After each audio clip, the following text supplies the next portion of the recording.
To me, I think Ghana should put industrialization really as priority because, like in China, I was from the rural area.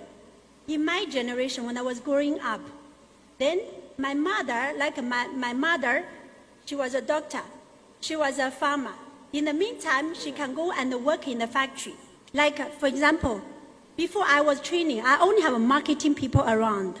But now, I have an assembling plant. Good. I can employ more because why? I always feel grateful to Ghana. I was a product of Ghana. I was so poor when I came to Ghana. I made my fortune here. Madam, can you tell us your impressions? Why Ghana? Okay. Good afternoon, everyone. First, I was so worried about my English. But when I see my two Indian brothers, I feel so relaxed now.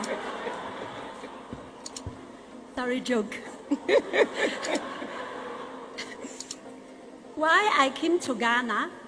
In China, we believe in incarnation, right? I believe it's our destiny. Before I came to Ghana, I never had any work experience in any other country, including China.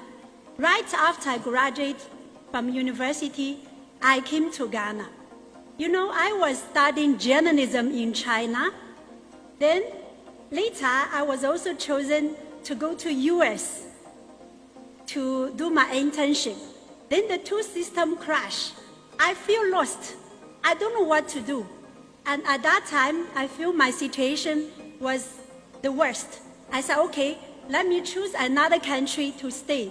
Then I came to Ghana. Oh, wow. Then when I came to Ghana, I quickly fell in love with this country. I thought maybe my last generation, I was from Ghana. So I was a poor student at that time. Then when I came to Ghana, I said, I need to get something to do. Because at that time, I was a student. I just graduated. I was so poor. Then if you are poor, you're not afraid of anything.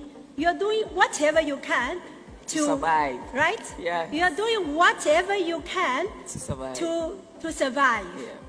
So at that time, I saw this opportunity. Ghana, you need a lot of oil tankers. But if we're doing trading, we need to invest at that time $300,000. But I didn't have money. Then I went to GIPC to talk to them. The people inside, they're so helpful. They were telling me, okay, I was telling them my reality. I said, I'm so poor, but I have this idea. I want to bring the tankers to Ghana. Then they said, okay, now, why my company name is Zonda Tech? Tech means technology, IT, right? You can register like this. Please don't learn from me, okay? Then I started investing only 50,000 cedis. Then when I bring the product, then I quickly use the documents. I imported the tankers, the vehicles, to put up at the $300,000.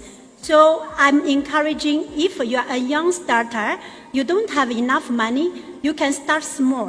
Then you go to talk to GIPC people. They will help you because I feel in Ghana, I also travel to other West African countries. Ghana, if you are really investing, they welcome you. In GIPC, they have a group of people. Now they're still my friends. They will help you through every process. Then by doing that, I grew up to today. That's yes. Wonderful. So, yes. Let's give GIPC a hand of applause. But Miss Eugenia Otchere, is this information out there? What Miss Yang is sharing with us today, is it out there so that if some investors, local investors, are really interested in buying into any projects under GIPC, they can also come into contact with GIPC and start their investments. Can you throw more light on that one for us? Yes. So before I answer your question, I would like to contribute to some of the questions you put to them. Okay. So at the GIPC, we are happy to hear that you've had good experiences, not to say that some of the investors have enjoyed the same experiences, but we keep improving, we keep getting better, we keep facilitating to ensure that where there are challenges, they are handheld throughout the process and ensure that indeed their investments get settled in the economy. So we keep creating the awareness. If you can compare us to about 4 or 5 years ago, you would notice that GIPC is everywhere on various platforms, showing that we provide services to ensure that investments are actually brought into the system. So we have become more visible, and we are also trying to embark on regional tours to continue to create the awareness that GIPC is a first port of call for investments in the economy. So we keep improving and keep getting better. Thank you. Yes, we have mentioned why we chose Ghana. We have looked at the processes, but we cannot sit here and behave as if there are no challenges. So we want to move into those challenges that you do experience to make things better, so that those out there will know that yes, there are challenges, but this is what we can also do to help reduce these challenges and transform all these into positive investments for Ghana. So I will start with Ms. Yang Yang. Tell us of the challenges in this space. Okay. You know, I told you, I started business from scratch. I started my business in 2010. At that time, I was bringing heavy-duty vehicles, like the oil tankers, the tipper trucks, all this. Then, actually, in all along these years, I didn't feel too much challenge because, you know, I never worked in other country. But I feel that I'm a product of Ghana. Then, now, because when I was in the university, I was a journalist. I was really interested in industrial development. And I was doing a lot of research on the development in China after revolution, after we opened it up in 1978. So after 1978, how China developed, because the only reason is because of industrialization. Industrialization made China from an agricultural country to a giant country by now. So when I was doing trading for like 8 years, I think it is time for me to do the factories. Because, you know, to do trading, definitely, if the time is good, then it's good. You have up and down. But to do a factory, once the market, they recognize your product, then you can plan very well. Then I also like the factories because I studied the history. Factory is a must in Ghana. Every day the media was talking, Ghana, we need to, plan for food. Yes, it is true.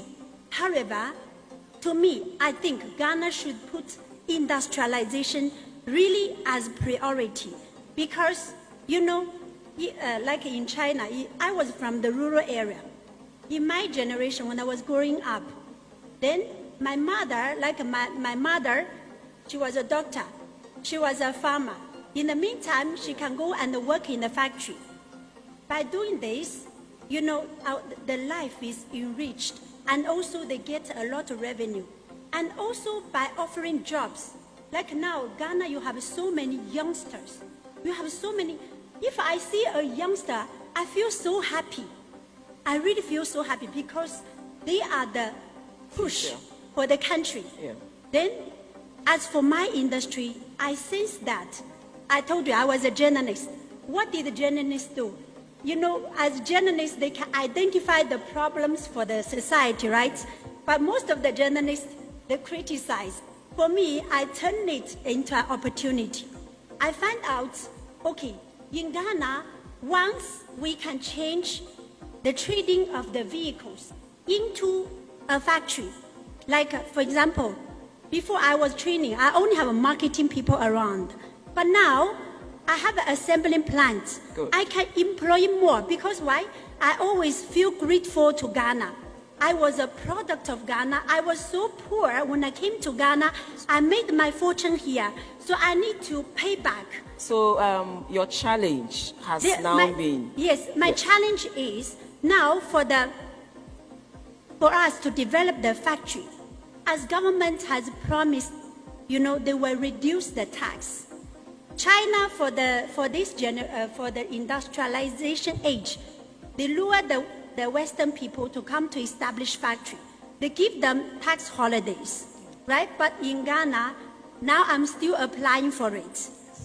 From 2018 to now, I'm still applying for it. So your challenge is with exemptions, maybe Yes. government granting Incentives, the some tax- of incentives to businesses Yes. that wants to move from maybe trading to establishment or manufacturing to the manufacturing sector. Yes. And in that space, I know government is doing a lot through the 1D, 1F, the one district per constituency, where government is not just giving incentives in the area of taxation, but also some form of startups to help put some capital in the hands of these investors.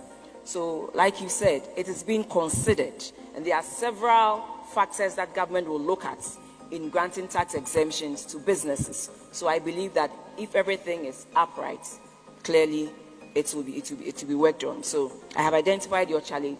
You want government to give incentives for Yes. those who are moving into the manufacturing sector to attract more investors in that area.